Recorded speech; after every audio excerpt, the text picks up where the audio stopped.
Thoubal speed interceptor vehicle mathau tauba hore. State asigi highway singda gari kanna thauduna accident yamna toina thokliba singa sidagi khara makai ngakthoknabagi pandamda Chief Minister Yumnam Khemchana launch taukiba. Transport Department gi speed interceptor vehicle ngasidagi Thoubal dasu mathau tauba haukhre. Highway singda yamna yangna thorakba gari macha amadi achauba sing Transport Department gi speed interceptor vehicle gi camera na detect taugadari. Gari yangna thauduna chatkhrabasu makoi gi registered mobile number da chalan lakadari. Chalan lakrabadi fine thidaba yaroidari. DC Thoubal Yumnam Robita IAS na DTO Thoubal Hemochandra Irengbam amadi DSP Thoubal Sunanta yauna Thoubal da ngasidagi speed interceptor vehicle gi mathau tauba haudokpaga loinena DC Yumnam Robita na fongdorakpada speed interceptor vehicle asi Manipur gi oina ani piraktuna mamang tha February 12 da Chief Minister Yumnam Khemchana launch taukhibani. Speed interceptor vehicle asi Imphal East amadi West ama thamlaba matungda Thoubal dasu accident thokpagi chang yamna wangba maramna vehicle amana Thoubal da pirakpani. Thoubal district accident thokibagi data asi kumza Englishingani kunithoi da accident humdrama thoi thokhi mi laikhidabana taratarukni. Englishingani kunhumdoi dana accident marfuni thoi thokhi amadi mi laikhidabana taramangani. Accident thokpagi chang asi kumza Englishingani kunmanga dana maudra thokhi aduga mi laikhidabana kuntrani hairaduna accident thokpagi chang asi adumak wangkhatlakpa asi laibak thibani. DC Thoubal Yumnam Robita na makhatana hai lambi farabani haiduna speed limit gi henna gari yangna thauba sing amadi helmet uptaba sing Transport Department na faduna chalan kakpa amadi awareness kaya piduna sulakli.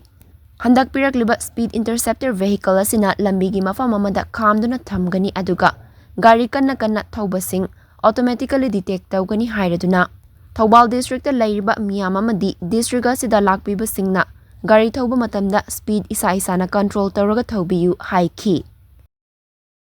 Thoubal district ki oina mobile akoigi camera kano yawa speed cam yawa vehicle ama akoigi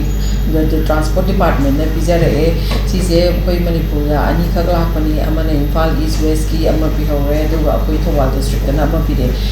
base koi gi rate of accident rate siga the mortality siga yam wang bagi atopa district ka yenaru matung haidara de like for example koi 2022 da gi data se yang komatanda akoi accident fatal accident 71 thoke duga mi legi da bana 16 ade 23 dana 82 thoga dagi 15 legi dre mai chum sang amada lei duga akoi gi latest 2025 dana 90 accident che report tawe duga legi da bana akoi 30 legi da tawe dana rate chu wang khalakwa dagi di lamben je akoi highway je farabne na mi sing je koi bu lakbo bo reso amma bo reso speed limit dagi hen thobi baje mai am koi notice tawjare akoi Transport Department na traffic na tawraga chalan chu mai amamadi ka dagi akoi road safety ki we kadagi road safety awareness tawba matamda mayam se koi chalan kakchadana sidagi henbe yade helmet uptaba yade underage driving yade khote na mayam ki tawje aduga koi every quarterly koi road safety meeting amasu tawje saista koi review tawi accident cam hakat khare adegi akoi ki casualty treatment cam tawba khot khare tawba aduga si akoi ki music mobile kaino ama mobile speed detector speed cam yawa ma pira ise akoi ki di yamna phaye na khanjare saista main important thing di koi si jaga amada khamaga leigani aduga thaugi base mi singje speed se hena thauradi camera do automatically catch tawrani adui duga koina filter tawrani koi ki concern authority singjina filter tawraga for example essential service ko boy da for example ambulance airo natraga police ki gari boy ro natraga koi VIP ki motor cab pro koi exemption tawba jaga khara di lei ko like vehicle khara di lei adu natabada hena gari hena thauba like speed hena thauba singji di automatically koi number plate to adum masana capture tawre adu duga koi database changani database te entry tawrani aduga c gi number se koi filter tawra matunda bahan da thaga chagraga bahan dagi automatically chalan se generate tawraga isa gi registered mobile number duda laani akoi aadhar ga link taw mobile number duda laani adu chalan se chalaga koi DTO office ta thidok pi ga tawni adu se koina especially Thoubal district ki oina aware ohaningi se koi gi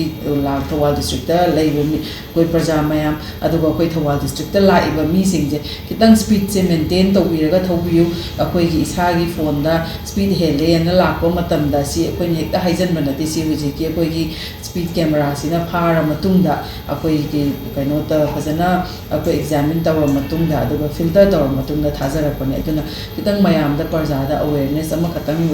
ꯂꯩꯅꯕ ꯍꯥꯏꯅ ꯁꯤ ꯑꯩꯈꯣꯏ ꯍꯥꯏꯖꯕꯅꯦ ꯑꯩꯈꯣꯏ district administration ꯁꯥꯏꯠꯇꯒꯤ thank you